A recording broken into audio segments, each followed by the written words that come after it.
আমার নাম রাফি। তো আমি ভাবতেছি কি যে আমরা একটু ঘুরতে যাব। একা একা যেতে ভালো লাগতেছে না, তাই একটা বন্ধু যাচ্ছি, যে তো একা তো আর যাবো না, তাই ফ্রেন্ডকে ফোন দিলাম। ফ্রেন্ড আর বেস্ট ফ্রেন্ড বলা যায়। তো ফ্রেন্ডকে ফোন দিলাম, বললাম আসতে। হ্যালো মাহির, বাসায় বসে থাকতে থাকতে ভালো লাগতেছে না, আমার বাসায় আয় তো, একটু ঘুরতে যাওয়ার প্ল্যান করি। তাড়াতাড়ি চলে আয়, আমি ওয়েট করতেছি তোর জন্য।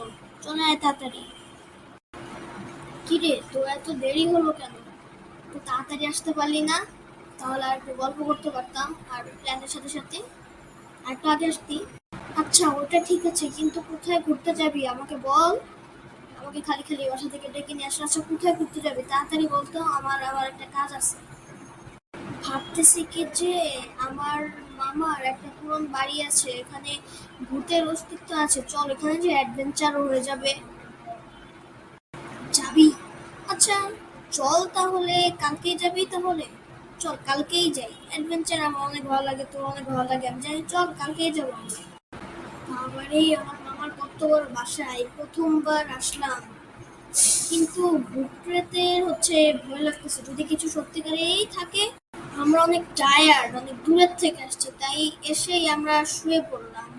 অনেক খারাপ লাগছে, মাথা ব্যথা করতেছে, তাও এসে শুয়ে পড়লাম, কারণ ভালো লাগতেছে না। যখন আমরা ঘুমিয়েছিলাম, তখনই হঠাৎ আমার মনে হলো কি কি যেন আমাদের এই জায়গায় আছে, তাই দেখার জন্য উঠলাম।